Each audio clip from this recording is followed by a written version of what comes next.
Today's Viewpoint has been underwritten by Badiato Real Estate, providing personal and professional real estate service since 1987. For all your real estate needs, call Diane Badiato at 402-690-4769. Linda McDermott with Fricke & Associates is an independent insurance representative, helping you with personal and business insurance, as well as your long-term care, life, health, and retirement needs. Come join the conversation at PoliticalInsidersReport.com, Nebraska's source for local politics. For visual messages with impact, Roger Snowden Media Productions. And now, here's our host, Chris Pierce. Hey, welcome to Viewpoint. It's a beautiful Saturday morning. We are still here. I know we're all going to notice, hey, the scene, the set's different. I can tell you we're still in the Milton Abraham's library here at the meeting room. We've decided to switch things around to give you guys a better program. But today I've got a special guest. We've got Tom Becka. That's right, the Tom Becka. Thankfully, the only Tom Becka. Hey! I'm in the room. I can hear you. Be nice. I thought we fixed that problem. All right, okay. Anyway, Tom is currently his talk radio show from 2 to 6 on the 1290 Mighty 1290 KOIL. Yeah. Mighty 1290 KOIL. You're not going to get too many of these plugs. It used to be KCAR, but they switched it back to KOIL. It used to be KOIL, then it was KCAR, now it's back to KOIL again. So you've come back now. We're going to get into this, but I have a question for you. Yes. So my question is, since Bain Capital cost you your job at KFAB, did you vote for Obama? No. You voted for the guy that fired you. Not necessarily. All right. No, I mean seriously. Seriously. When it came to the presidential race, look, the Republicans blew that election. I think that Conan O'Brien had the perfect joke at the correspondence dinner when he said, if you would have told me that 20 years ago, you would have told me that some guy whose middle name was Hussein, who had the economy in the tank, would have lost the election, I would have said the Republicans must have run Mitt Romney. And let's face it. Well, I think there was more to it than just Mitt Romney. I think there was some other. We were starting to come back from an economic disaster the first 4 years. It wasn't perfect, but we were adding jobs to the economy. There was more money in your pocket 4 years than 4 years previous. No. There was more money in my pocket. Well, good for you. Okay, I got fired. I wasn't actually I did very well when all things were said and done. Because you went to one of the Dakotas, right? I went to Fargo for about 9 months. Yeah, and I put a new radio station on the air up there. And then as things changed, we got some things happened, and I was able to come back to Omaha and work things out. Because for a while, you were doing both the station in the Dakotas, and you were doing KOIL at the same time. Yeah, we'll get to that maybe a little bit later, but I want to address the point that you made about Romney and Obama, okay? And Obama. The one thing about Obama, and you got to say this, no matter what your political persuasion is, you got to say this. Obama is a likable guy. Obama is a guy that when you see him on TV, he was on Leno recently, see him on TV, he's relaxed, he's charming, he's funny, he can be, he's a likable guy. The statistic that I thought was most interesting about the presidential election was that the exit polling, even though Obama won 53-47% when it came to the popular vote, the exit polling showed that Obama was like 60-40 when the question was asked, which of these candidates is most like you? Well, and we know. We know he's always had that. But that's the point. We live in a world where it doesn't really matter. I had a political science professor tell me this. It made all the sense in the world. Is that studies are showing that if I like you, I'm going to assume that your opinions and my opinions are very similar.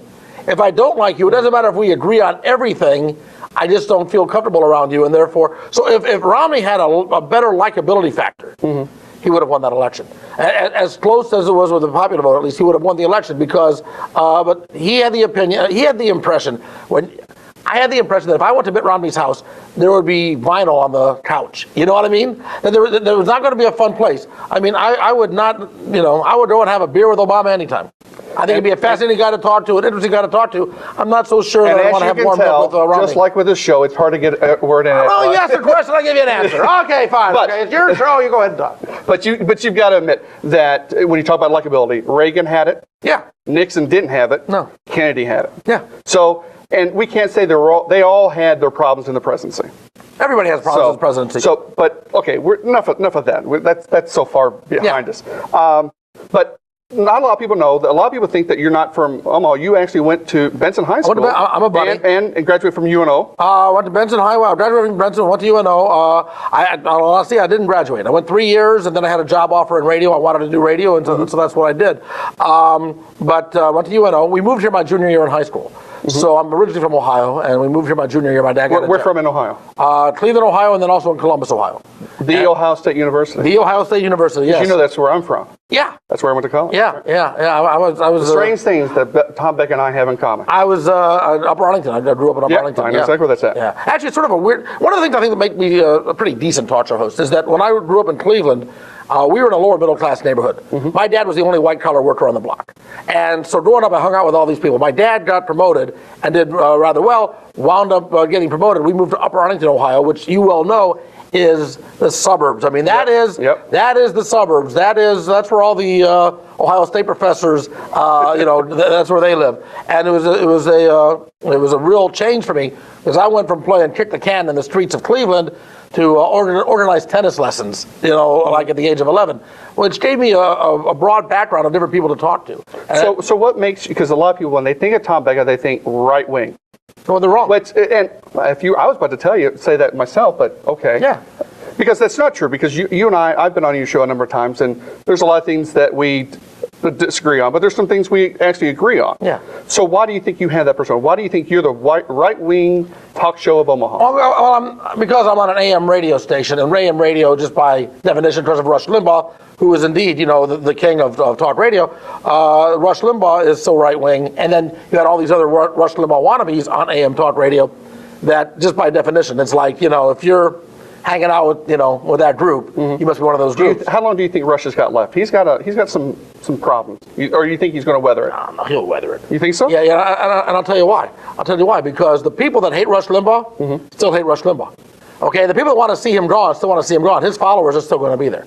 Now, granted, advertisers have stayed away. The Rush Limbaugh center flute slut comment hurt him a lot with advertisers, but he still has a lot of advertisers that still want to have that audience and still want to have that business. He may not be getting the Cadillac ads, but he's making a lot of money on the ads that he does have because he has a wide audience, a big audience, and an audience that is dedicated to him. So I think Rush Limbaugh will be around as long as Rush Limbaugh wants to be around. So you're at KOIL now. Before that, you were at KFAB. Right. Before that, you were in Kansas City. Well, okay, it's a long. Basically, okay. Here's the nutshell. This is Tom Becka. This is your life. Okay. Started off in radio as a DJ. I was a DJ. Wanted to be a DJ, but with a voice like this. This is back in the era when all the DJs had really deep voices and they all sounded stoned and played another 10 in a row Led Zeppelin songs. And I wasn't that guy. So I got into advertising sales. I did advertising sales, became sales manager of a radio station in Albuquerque. And this is about the time of the comedy boom was starting to hit. All the comedy clubs were sprouting up. I did an open mic night one time just to say that I had done it. And I got laughs. And the manager said, hey, you're pretty good, keep coming back. So every Tuesday night I would go to the comedy club and I would try out new material. And next thing I know, people wanted to hire me to do a party or to open I opened for Jerry Seinfeld and a bunch of other acts. And so I made the decision, I was like 31 or so at the time.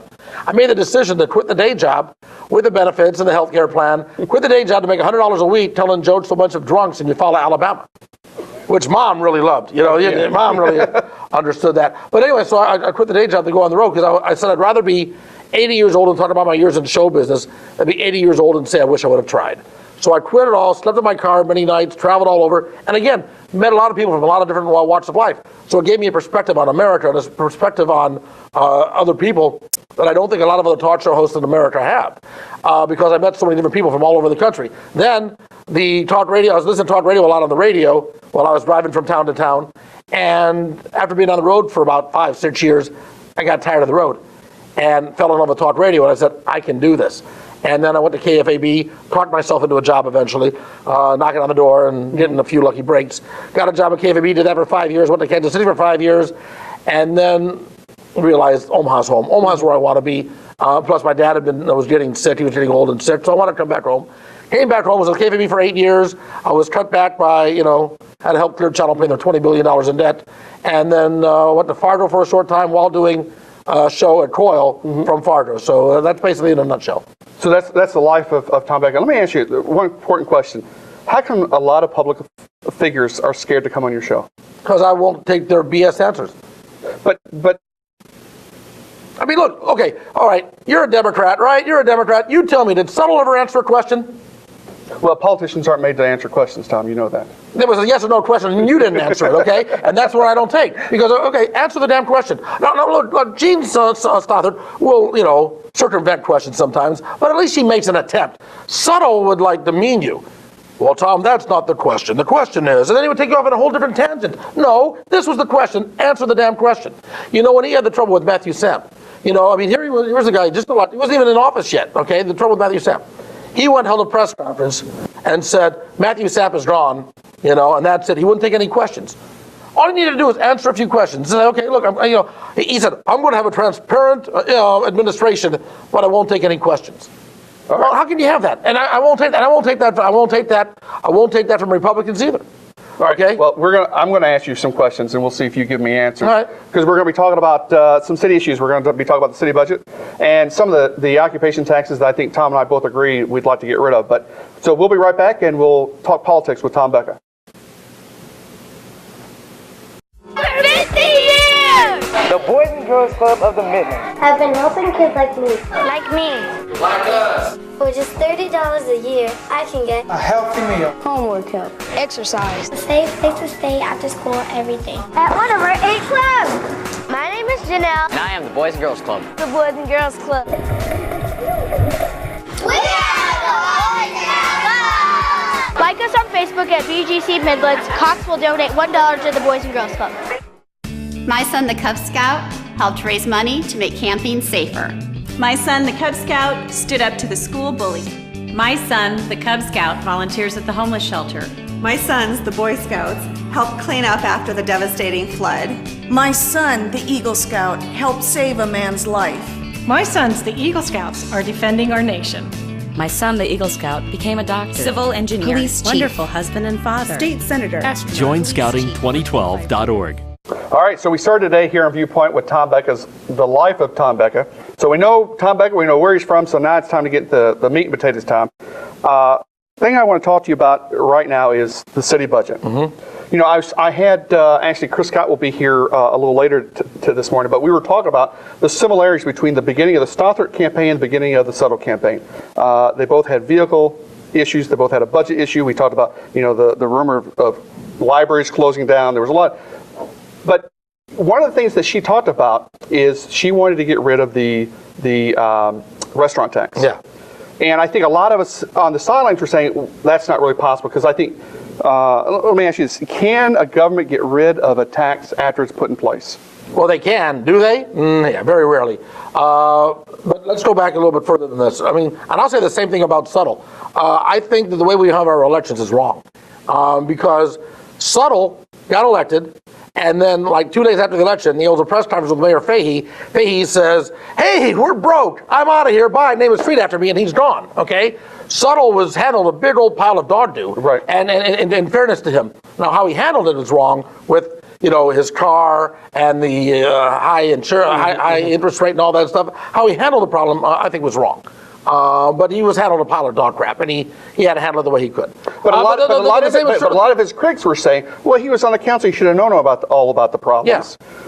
And could we say the same thing about Jean? Yeah, she was on the council. No, yeah, but the point is that you're elected, and now 2 months later, you got to come up with a budget of how many $1 million? And so you've got to come up with a major budget after you've got 2 months. It's unfair to the mayor. It's unfair to the city. We need to change the elections so that the mayor is elected in November, as well as the president, whoever else, Congress, whatever, have the same elections then at the same time, and then give them a little bit of a startup time so they can actually work on the budget and make some changes that they want to make. But do you think that one of the arguments against that is, well, then they're just going to be clumped in together with everybody else, and we're going to lose focus on... That's a bogus argument, and you know it. No. Well, it's all about okay with the election held then at a time when people are sick and tired of politics after the long drawn out presidential race. My God, they're already talking about 2016 and Hillary. By the time that the election comes around, people are tired of politics, and by the time the mayor's race happens, the voter turnout is low. And the voter turnout is low. What does that do? It gives the fire union, the police union, and the special interest groups a lot more power. No, put it in a time when all the citizens are voting and let them vote. You know what? It's not going to get buried any more than any of the other races get buried. Well, I think one argument would be there that as you go down the ballot, and it happens even with the national races, you're going to get flake rate. People in certain parts of North Omaha has they'll vote for president, and then it's they undervote. And with the city council and the mayor they'd be really far down that ballot. I mean, don't you think they'd be cheated out of that? Well, they're cheated if they don't show up at the voting booth in the first place. Well, they do. Well, they do, Tom. What I'm saying is what they do. They go vote, but they only vote for the top ticket, and then they leave the rest of the ballot. Well, then, okay, that's uneducated voters. Then there's the responsibility of the candidates to make sure the voters are educated and motivated so they will vote for them. I mean, it's the responsibility of the mayoral candidates, whoever they may be, to go and make sure that people say, hey, vote for me. Don't forget about me. I'm going to be on that ballot. That argument that, well, we have to so everybody can focus on the city issues. Nobody focuses on the city issues. We do during the city election. Yeah, what was voter turnout? Well, actually, the voter turnout was higher than expected this last time. And it wasn't great. Yeah, okay, it wasn't great. Okay, yeah, but Tom, it's never great. Okay, but it's going to be better under a presidential election, okay, which at least will be more representative of what the people want. Okay, as opposed to right now, it tends to be, and although this last election, the people did speak, said we're tired of the union, so and that's why it may have been a higher than usual turnout. Well, I would agree. This election was decided by unions, but in a different way. Yeah, it was in a different way. Yeah. It was because of unions it turned out the way it did. Yeah. But I don't want to get too far in because I do want to talk about this new cigarette tax that is now for people who smoke or chew or snuff and things like that to help pay for the city's commitment for the University of Nebraska Medical Center's Cancer Treatment Center, Research Center. Where do you stand on that? What do you think about that? First of all, let's talk about revamping the entire tax code, because that's the problem. Okay, the whole idea of taxes is let's find some subgroup that's trying to pay this tax to get the majority to like it. Hey, I don't give a rat's patoot about the cigarette tax. I don't smoke. I'm not paying it. Right. Okay, but then again, somebody that doesn't go out to eat in Omaha doesn't care about the restaurant tax. I do eat out in Omaha a lot. I care about the restaurant tax. The idea here being we need to get a more equitable tax structure. I'm a big believer federally of getting rid of the income tax, and the same thing here statewide. And doing a flat tax? Doing a sales tax. Doing federal sales tax. Doing the fair tax, yeah. Go with the sales tax. I believe that is a more equitable way of doing it, so that you pay the tax when you buy the goods, when you buy the services. Do you think Governor Heineman, State Senator Ashford, and others were on the right track with getting rid of some of these exemptions?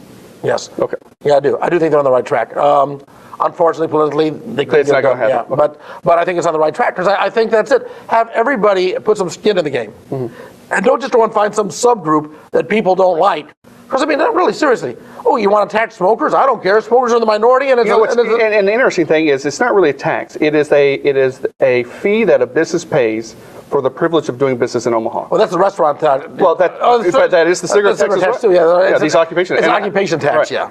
I would like to see what would happen if we did something like that to UP, ConAgra, First National, to do business, to be able to do business in our neighborhood, in our community, they have to pay an extra tax. Except, I don't think that would pass. Well, no, I see the point you're trying to make, and it's an interesting argument. At the same time, because they couldn't pass that on to somebody else.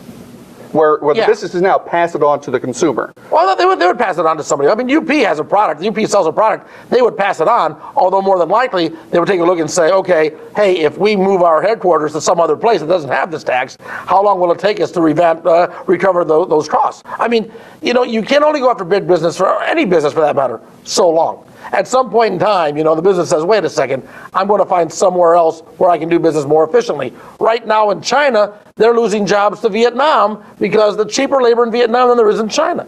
Okay, so, I mean, that's just how it goes. Now, you can argue all you want about it, but it's human nature. It's what it is. And so we need to be competitive. Now, fortunately, I mean, I saw today, Forbes magazine listed Omaha like at number 15, I think, as the place to do business.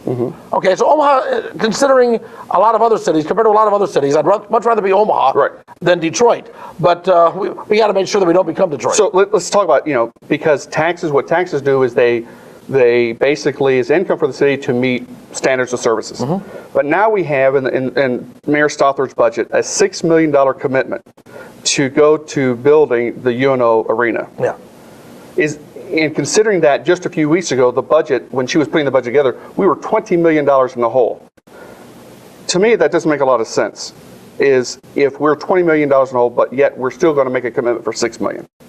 Okay. And so aren't we in reality $26 million in the hole at that point? Well, okay. Because you got to come up with $6 million somewhere too. Yeah. Are you blaming her, or are you blaming? No, that commitment was made. That commitment was made under the Sullivan administration. Right, and she supports it. Yeah, and she supports it, and the city council voted for it. She could have gotten rid of it because it is in this current budget because it was proposed. Yeah. But I'm just thinking let's talk a grander scheme.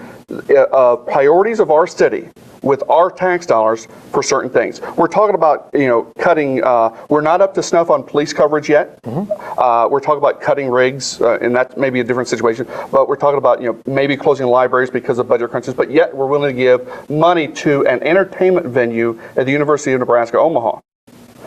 I don't think that's the right place in this particular time to be spending our tax dollars on. Well, this is part of the problem, and I think you make an interesting point, and I can argue both points on this, because I could also argue the point that, that UNO, the hockey program, does bring tax dollars to the city. It brings recognition to the city. It brings revenue to the city. So I can make that argument. That's why, because I remember the old UNO days at the old Civic, back when the Civic was packed. It was rocking. It was fun. There was the energy. There was a buzz in there. It was great.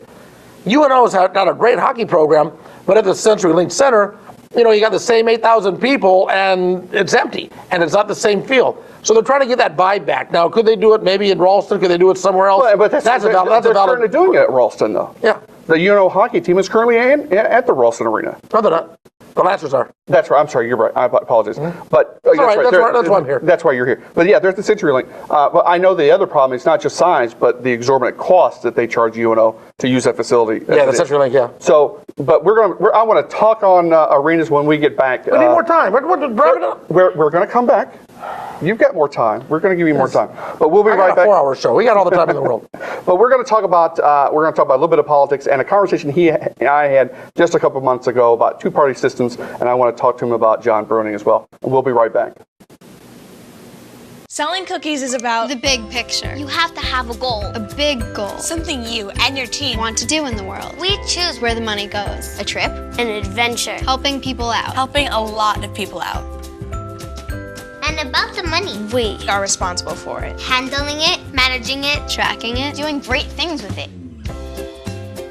This is business. Girl business. The biggest girl-run business in the world. Did you think this was just about cookies? For 45 years, Family Housing Advisory Services has been improving quality of life by helping people achieve housing and financial stability. FAS prevents homelessness, educates homeowners, provides foreclosure prevention options, develops financially wise consumers, offers affordable mortgage lending options, eliminates housing discrimination, and reduces poverty. Programs and services include homebuyer education, tenant services, financial management, tax assistance, homeowner finance, and fair housing. For more information, call 402-934-7921. All right, welcome back to Viewpoint. We're here at the Milton Abrahams Library here at 90th and Fort. We're with Tom Becka. He's a talk show host for the Mighty 1290 KOIL Radio from 2 to 6. Did I get it all right this time? You got it right, yeah. Mighty 1290 KOIL, yes. Because we only can give so many product placements per show for you. Oh, is that it's contractual. Oh, okay, fine, all right. Anyway, so Tom, when we left, and I want to pick up on that, we were talking about arenas. Because I think that the Omaha metropolitan area has an arena problem. We got too many. Yeah. Or they're not the right size. I mean, think about it this way. Ralston just opened up a really nice arena, and has the Lancers. They've got the Beef, and they've got some other venues. Civic Auditorium's going to be gone. You still got CenturyLink, but a lot of people say, well, it's okay, but it's not big enough to draw big conventions. Well, the problem is the hotels with that. Well, but hotels, but they thought they solved that, but they have actually also talked about size as far as capacity. Look, we're never going to compete with Vegas. Well, right, and then we've got now a new UNO arena coming in, and we've got everything that's over in Council Bluffs. When are we going to get over this arena complex? Do you think Omaha's going to replace the Civic Auditorium with a small size entertainment venue? I have no idea. Nobody knows what they've been talking about what to do with the Civic Auditorium for how long now? I mean, really. You're 50. Yeah, I know that's it. I mean, so who knows what they're going to do? I mean, that I hope that it won't. I don't think it'll be a taxpayer-supported arena. If they put something in that, or an entertainment complex, if they put that in there, I would hope not. At least, look, the market will determine. I have a bit of a problem with Omaha paying $6 million to UNO because, quite honestly, you know what? UNO's got some. They got some benefactors with deep pockets, and they could find that $6 million if they really wanted. I don't know why the taxpayers got to pay. Well, the same argument though for the UNMC Cancer Research Center, the University of Nebraska Foundation's got tons of money. Yeah. They don't need the measly amount that we or the county's given them. Yeah. But yet we're still willing to shovel taxpayer dollars. Now, I have no problem if we're paying money for the infrastructure to help support that. Yeah, that's part of what a city does, okay? But you're right. I mean, how much can we keep on giving people? I think that is a real serious and a real valid question. The UNO Arena, it's going to happen, okay? It's going to happen. Hopefully they'll find a lot of other uses for it besides just the hockey. Hopefully they'll get their use out of it. Hopefully what the UNO Arena will do is help build more of a community for UNO to help UNO develop and grow and become bigger and better, because that's really what you want. I mean, I went to UNO back in the day when it was called West Dodge High. I mean, it was it was called UNO, the University of No Opportunity. It's far from that these days. I mean, UNO is a class school. It's a quality school, and they're trying to build more of that campus atmosphere, which I think would be good in the long run for the city of Omaha. But again, then the question becomes, couldn't they have found that $6 million from donors? I think they probably could have. Okay, so let's shift to some politics.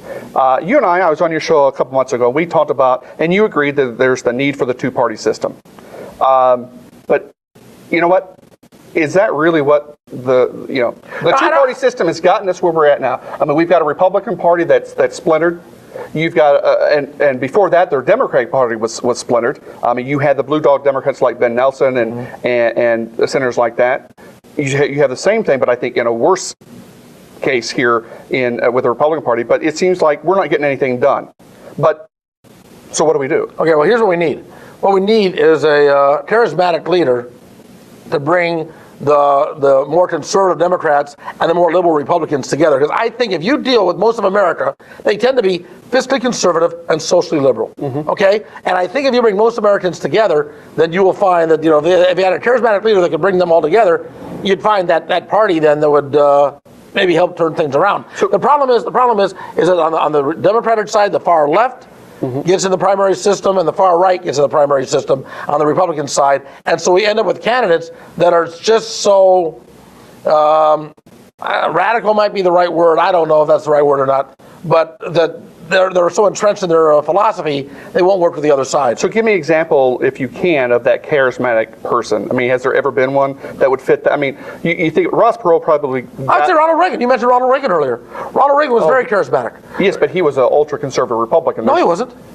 No, he wasn't. I mean, really, when he ran for president, he sure was. Not early. We're talking early. No, but we're not compared to what the Tea Party is now. That's okay, true. That's okay. True. So I mean, look. I mean, Reagan was that guy. Reagan had all the Democrats, an awful lot of Reagan Democrats on his side. He was that conservative guy. I would say to some extent, Bill Clinton, would have been that way. Bill Clinton, especially when Newt Gingrich and the Republicans took over the House, Clinton was a realist and a pragmatist, and he worked with the other side to make things happen. So I think that you need that charismatic leader who can grow and sell the ideas and get the people behind them to have us work together and to have us become the country that we want to be. I think we need to. I think we need to bring more freedom back. I think we have too much government control, and that's the Republicans and the Democrats both do it. I mean, I'll use my industry as an example. Okay. When the Republicans are in charge, they want to silence Howard Stern on the radio. When the Democrats are in charge, they want to silence Rush Limbaugh on the radio. Okay, it's all about control. And I think, let the marketplace decide. I mean, Rush Limbaugh, Howard Stern, let the market decide. Don't have the government try to squelch it. But when the market decides, and I'm a market guy, there is not a viable, successful, I would even say moderate talk show program or industry. Would you would agree with me on that? I don't know. Air America, it's gone. I mean, Democracy Now, no one watches it. Yeah. Well, the problem is you can't have. It's the more conservative radio that is more successful. You know why Rush is so successful? Because he didn't care, and he says things that he doesn't care what people think. Well, he says exactly what he wants without any repercussion, and people love to listen to that. Even liberals listen to Rush. Rush Limbaugh is an entertainer. Rush Limbaugh, it's a Rush Limbaugh show. It's about entertainment. Okay? No, don't get me wrong. It's the same thing with Barack Obama. Barack Obama's an entertainer. He's trying to push Obamacare. He's not doing it on 60 Minutes. He's not doing it on on C-SPAN. He's doing it on Jay Leno's show. Well, okay? You know why? Because that's where average, everyday people watch. But here's the thing, and that's it. Look, politics is show business for ugly people. Okay, that's the appearance, right? That's what it is. So it does boil down to being an entertainer. And Rush Limbaugh is an entertainer. Yeah, Rush Limbaugh cares what people think. Rush Limbaugh cares what people think. So do you think KOIL or KFAB could ever have a moderate talk show host that's entertaining? I think I am. Well, I think you're a little more than moderate. I would consider you right to moderate. Oh, here's the thing. Okay, you know what a definition of you know what a definition of a liberal is? What is the definition of liberal? Anybody to the left of me. Okay. And that could be the same thing, whether you're talking about the farthest right person or you're talking about Al Franken. There's got to be, I imagine Al Franken probably looks at somebody and says, holy crap, that guy's a liberal. Okay? I mean, I don't know if he could do that. But you know the point I'm making is that, okay, so we put these labels on people. Okay? You say I'm Okay, we'll talk about labels in just a second, because we're going to bring Chris Scott on. See my little clock. I'm already past my zero. So we're going to be right back with Tom. We're going to be back with Tom. Wait, I got more to say. Wait. We'll be back with Tom and with Chris Scott when we come right back. We'll be right back. As a Nebraska nonprofit corporation, Viewpoint Television understands how important public service announcements can be to an organization. We currently dedicate 5 minutes of broadcast time from each of our shows to nonprofit and community organizations. Organizations like the Boy Scouts. My sons, the Eagle Scouts, are defending our nation. My son, the Eagle Scout, became a doctor, civil engineer, police chief, wonderful husband and father, state senator, Join Scouting2012.org. The Boys and Girls Clubs of the Midlands. Like us on Facebook at BGC Midlands. Cox will donate $1 to the Boys and Girls Club. Family Housing Advisory Services. For 45 years, Family Housing Advisory Services has been improving quality of life by helping people achieve housing and financial stability. The Girl Scouts. Selling cookies is about the big picture. You have to have a goal, a big goal. Something you and your team want to do in the Dial 211. Do you know about 211? It's help for an elderly relative or a troubled teen, family counseling, or job training. And the Midwest Ovarian Cancer Association. The Midwest Ovarian Cancer Association mission is to support women diagnosed with ovarian cancer, to educate the public about the disease, and to support research. Viewpoint Television wants to double our commitment to broadcasting PSAs during our program. If you or someone in your network knows of a nonprofit or other community organization that could benefit from having their PSA on our program, please contact D. Austin at the email address on your screen. We look forward to increasing our commitment to our community. And welcome back to the Tom Becka TV show.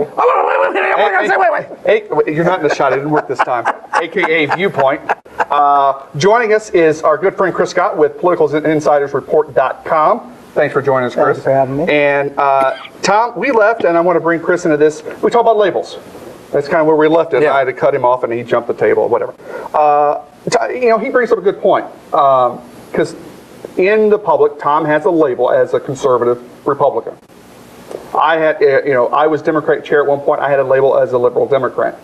How do we fight that? How do we get over this? I think it's politically expedient to use labels, but I think most people talk from one side or the other, but they end up governing in the middle. And whether it be NSA or all these things, they actually agree on a lot of things. And I think a lot of, in my personal opinion, politicians are self-preservationists. So they'll say the right things, but at the end of the day, they usually fall somewhere in the middle in terms of actual governance. Here's part of the problem with that, is that you take a look at, let's say, the Tea Party and the Occupy Wall Street people. They were both against government bailing out the big companies, right? Mm-hmm. Okay? But the Tea Partiers wouldn't talk to the Occupy Wall Street people, and the Occupy Wall Street people wouldn't talk to the Tea Partiers because conservative liberal, as opposed to saying, okay, we agree on this, let's work together to find a solution. And that's where we got to change. We got to find, and that's where it goes back to the charismatic leader that I think, need to find that change, to be able to make it happen, to bring people together so that we can, maybe find some solution to some of these problems. Well, and I don't know if we'll ever see that in our lifetime. It would be great. It would be great, I think, as a populist. But let's talk about, I wanted to wait till Chris was here. There's some things I want to talk to you guys about. First of all, Chris and I talked about this a couple weeks ago, but I wanted to get your reaction to Mayor Stothert's gag order. Now, and I'm talking about both. I'm talking about the original, which was kind of citywide, and then it kind of narrowed the focus down. From a person in the media, from a person who calls and public figures and tries to get statements, and you want to get the story, what was your thoughts on that? I had a problem with it from the perspective of how it appeared. But if you take a look at the reality of it, for instance, Stothert never had in writing a gag order. Mike McDonald wouldn't talk to anybody then either. Okay, and if I did have a department head on my program, Stothert had Aida Mora, his spokesperson, on the other line, interjecting to make sure that he stayed on message. So he never really got, an answer anyway from it. So she was more out front with it. She was involved in the dialogue. She was involved in it, but I wouldn't say out front, because there were times I would have a department head on my program on the phone, and he'd be saying something, all of a sudden Aida would just break in out of nowhere. Well, what I mean was, she actually wrote it down. This is the new directive. Yeah. Stothert never did that, is what you're saying. No. It was more subtle. But it was the same. But it was the same sort of thing. And then McDonald plays the politics with it. Okay, McDonald makes a big deal. Oh, she won't let me talk. She won't let me talk. Well, now she's letting him talk, and he ain't talking. Come on. Well, from playing the games, be an adult. Well, from what I understand, from what we've been able to find out, he's waiting for the written. It's okay. It's a childish little game that he's playing. So let's talk about that. Let's talk. Is this relationship between Stothert and McDonald, is it irreparable? Is there any way he can be fire chief? My personal opinion, it is beyond reconcilable. I would say that it's broken politics. A lot of people take things personally, and it was a extremely brutal battle. And is she gonna be able to find cause to get rid of him? I don't know. But there's no doubt in my mind that I think personally she's gonna set traps along the way and let him step in it. And it's just the nature of it. He campaigned pretty hard against her and vice versa. So Tom, that's kind of what's kind of saved him, is the fact that he's one of 3 exempted employees that aren't necessarily at the pleasure of the mayor, right, and have some protection, that being the police chief, Chief McDonald, and then the city attorney. Right. Yeah. He's got the civil service job protection. Okay. But look, I'm with Chris. It's beyond repair. It's never. And if they can't work together, who wants to work in that kind of a toxic environment? I'll be honest. Look, Mike McDonald, your side lost. Okay, your side lost. You're eligible for retirement. Let the mayor run the city the way that she wants to, because it's her gig now, okay? And that's what the voters wanted. And I understand. Look, nobody likes to lose, but when you lose, you got to be gracious about it. And there's no gracious losing side here, I think, from the unions or from Tom, the fire chief. Where do you think some of his attitude? Do you think some of it comes because he used to be the union president before he was chief, and he still has that loyalty to the union rather than to the city? Yeah, the attitude was way back. I remember one of my first times talking to the chief. It was back when Stothert was having his town hall meetings. And I asked the chief, the chief was going from various group to various group, and I asked the chief, I said, okay, are you going to cut back? Where do you cut back on the budget of the fire department? And he said, well, I'm under contract and all these contractual obligations. I said, okay, fine. The contract says this, but there's a lot of discretionary income, or a lot of discretionary spending that you could cut. Where are you going to cut? He wouldn't answer. Where are you going to cut? He wouldn't answer. Where are you going to cut? He wouldn't answer. Finally, like the third or fourth time I asked him, he looked at me in the eye and he says, I'm not going to do anything to jeopardize the safety of the city or my men. And then he patted me on the shoulder patronizingly, and he walked away. The attitude is such that the arrogance of it. Compare him to Dodge Schmaderer. Dodge Schmaderer says, okay, fine, we got realistic budget constraints. We have to find a way to make this work. We're going to do the best job we can under what the realistic constraints are.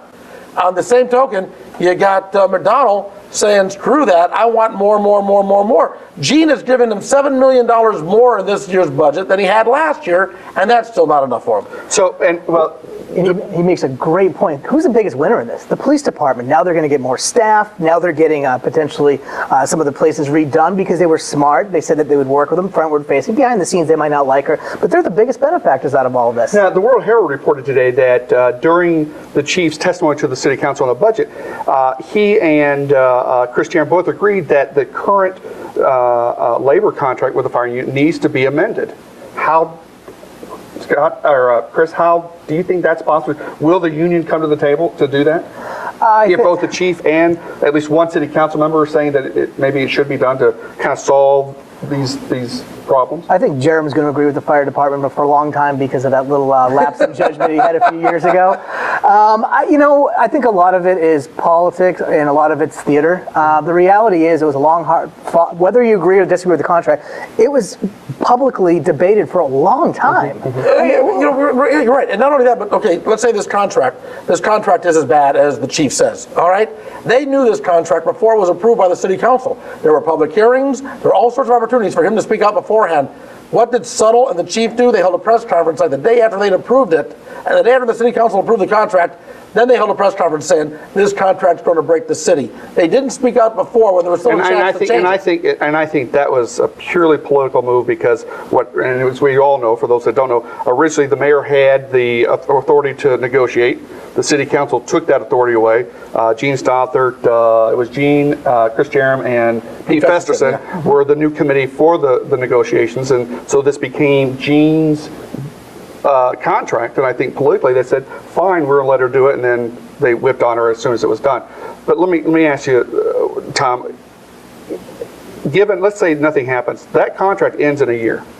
All right, the one that they negotiated because it was backdated. Because it backdated. I mean, it wasn't. It was not from here on. It was to cover the previous years. So it really didn't have much of a lifespan. Given the relationship that the fire union had, and I want to be clear, we did invite the fire union. We did reach out to Chief McDonald. We also and Steve LeClaire to come on, but I think they were concerned because they now have that lawsuit pending in county circuit court, and I think they just don't want to say anything about it. But do you think they're going to come to the table when it comes time to negotiate a new contract, or are they just going to do as they did? What was it, 4 or 5 years? They went without a contract because of who the mayor is. I think it's going to be a little bit different scenario, and Chris, your opinion on this, but I think that they're going to have to come to the table a little bit more rapidly than they did the last time because they, because of the CIR changes. Because of CIR change, because of the attitude of the city that's changed. I mean, people are paying attention now. I've talked to firefighters off the record because they can't officially talk to me. That I've talked to firefighters off the record that tell me that they're tired of this.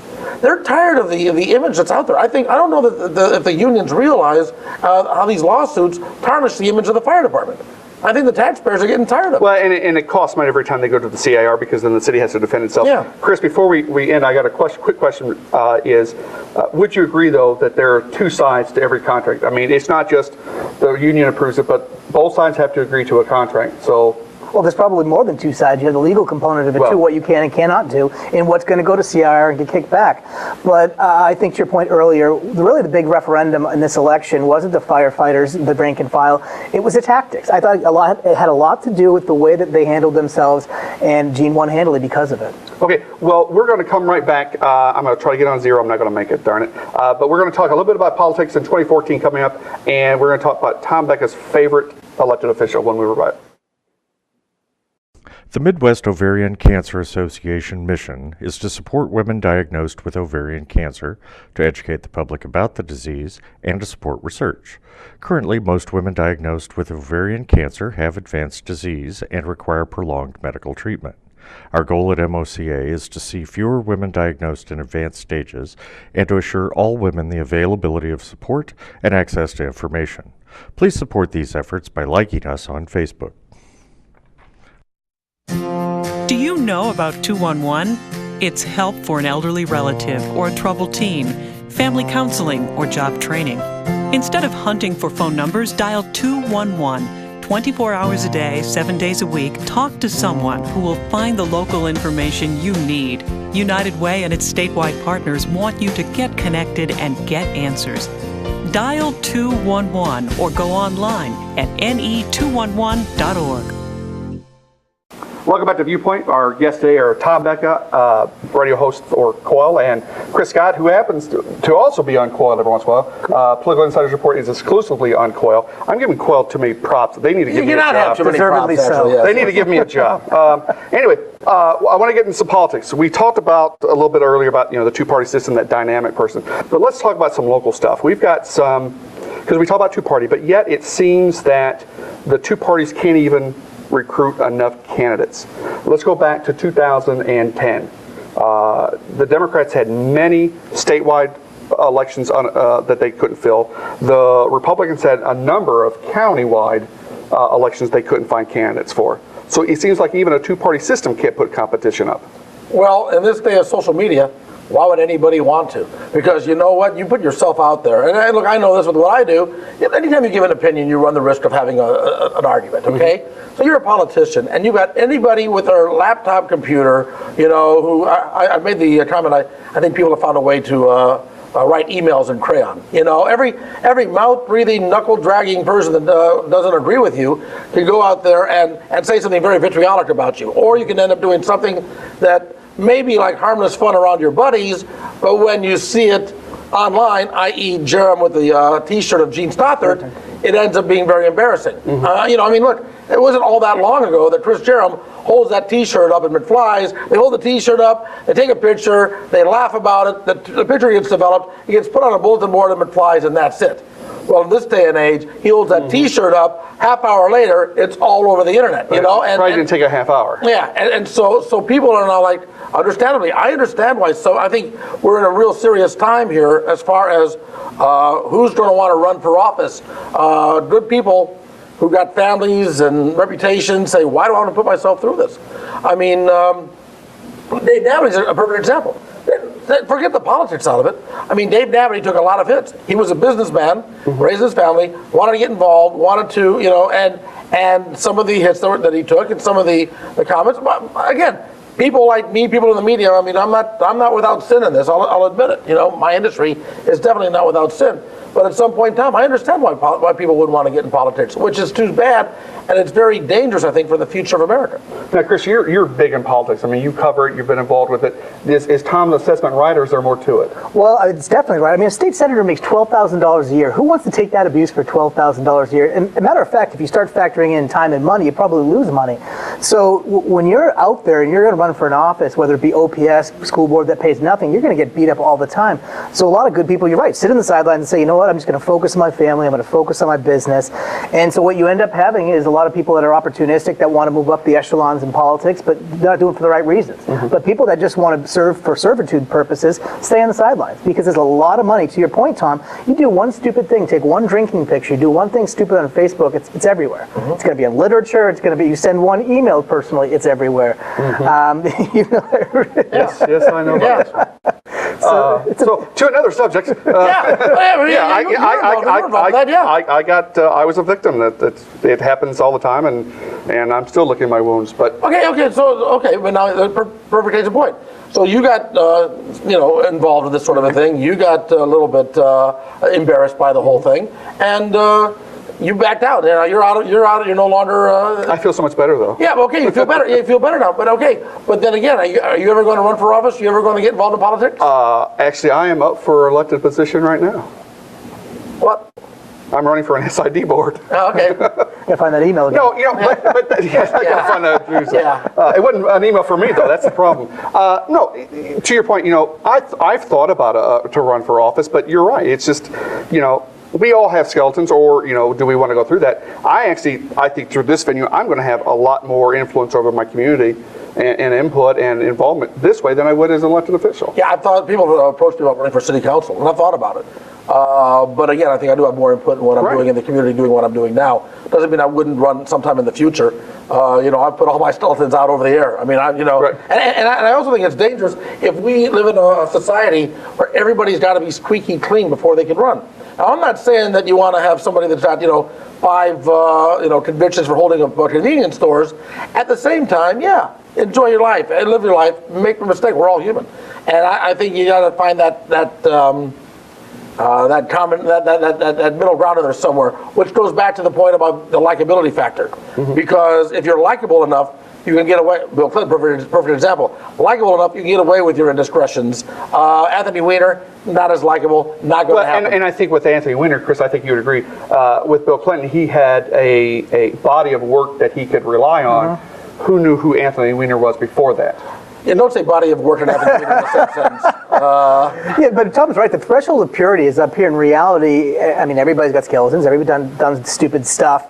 Now, what Mr. Wiener did was probably over that threshold and then above and beyond. It was a bit egregious. But you're right. He's not likable. Bill Clinton is a genuine, likable person. I hate to admit it as a Republican, but you can't dislike the guy. And that supersedes ideology in many cases. It supersedes political positions. If you're really likable and genuine and you look the part, a lot of people vote that way. My grandmother voted for Ted Kennedy, don't even get me started, for years just because she met him one time and he was a personable guy and he gave her, you know. Well, but you see, that's it. That's what it is. It's all boils down to that handshake. I mean, I do my show during Lent. I do my show at Church Fish Fries, okay? One of the reasons why I do it is because people say, you know what, I met Tom Becka. He may be a jerk on the radio, but he seems real nice in person. I mean, I do what I call the Hannibal Lecter School of Broadcasting. Hannibal Lecter, of course, from Silence of the Lambs. If he made human contact with you, he was a cannibal. He wouldn't eat you, right?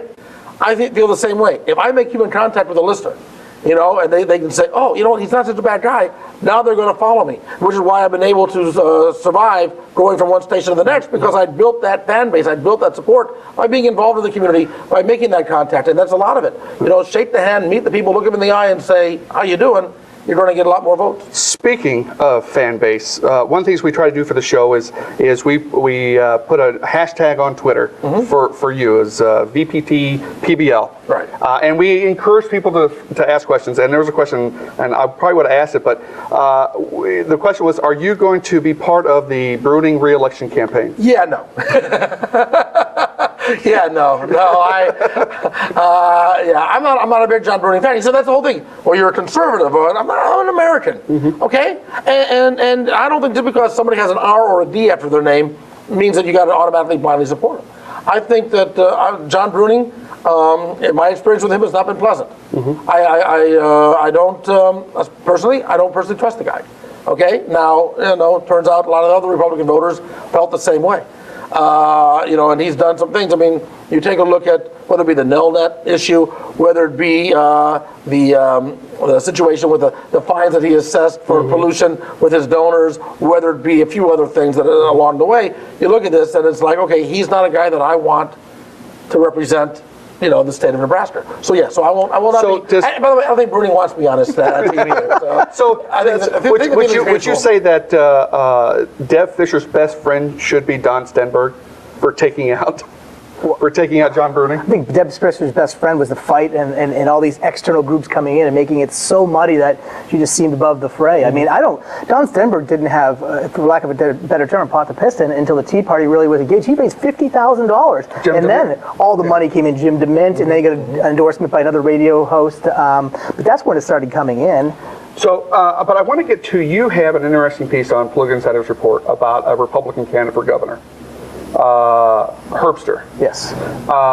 Tell our viewers about that. I found that piece very, very good. Well, I think that a lot of people outside of politics don't understand oppositional research. They don't understand. There's a lot of money in politics. A lot of people that rely on politics for lack of a better term, to grease the skids.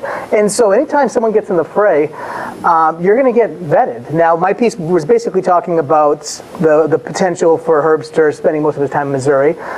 It was speculation, but I mean, he has an $18,000 house in Falls City, and he's got a $450,000 house in Missouri, and he's got a business entity in Missouri. So you got to ask these questions. I mean, these are people that are representing you, and you're going to get tough questions. So I put it out there and see what people thought. And to go back to that, we were talking about labels. I noticed that you kind of took a hit on Facebook that the Republicans are basically cutting themselves up, and I thought, well, again, that's a label because what you were doing, in my opinion, wasn't political, but it was investigative reporting.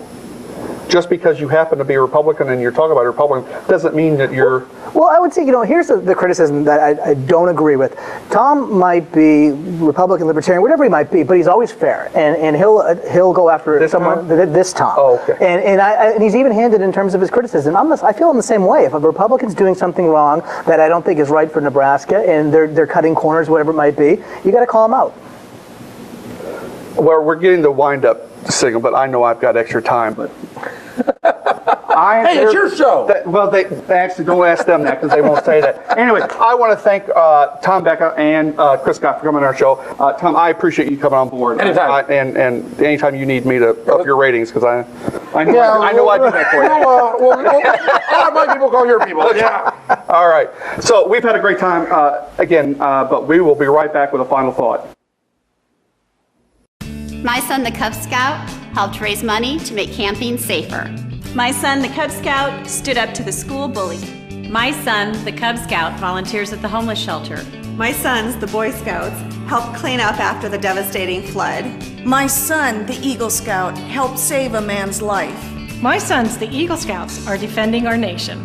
My son, the Eagle Scout, became a doctor, civil engineer, police chief, wonderful husband and father, state senator, JoinScouting2012.org. Selling cookies is about The big picture. You have to have a goal. A big goal. something you and your team Want to do in the world. We choose Where the money goes. a trip, an adventure, Helping people out. helping a lot of people out. and about the money. We Are responsible for it. Handling it, managing it, tracking it. doing great things with it. This is business. Girl business The biggest girl-run business in the world. Did you think this was just about cookies? I want to thank you guys for watching Viewpoint. We had a great show today with Tom Becka and Chris Scott. You know, today makes the 14th show we've started since the beginning of the year, and we're having a great time doing it. But as everyone knows, and there's been talk on Facebook and other social media, that there's been changes to CTAC. That's the Cable Television Access Corporation that runs public access for the city of Omaha. Now, they've created some new policies and procedures and new rules that we have to follow. What we want to make sure that we do is make sure we have the viewership to maintain our show. And that's where we need you. If you're watching us here Saturday live on Cox Channel 22 or CenturyLink Channel 3, hopefully you could send us an email, or if you're watching us on a podcast on our website, or if you're on the YouTube channel, send us a note and let us know that you are enjoying our show and that you're a viewer. Through your participation will give us the ability to stay on the air and produce what I consider a great show. So I want to thank you guys for watching our show. I want to thank the people behind the camera, and there's a lot of them. We have about 15 people that put a lot of time and effort in our show. So again, thank you for watching the show, and we'll be back with you next time, and hopefully we'll even have a better show. Thanks. We'll see you next time.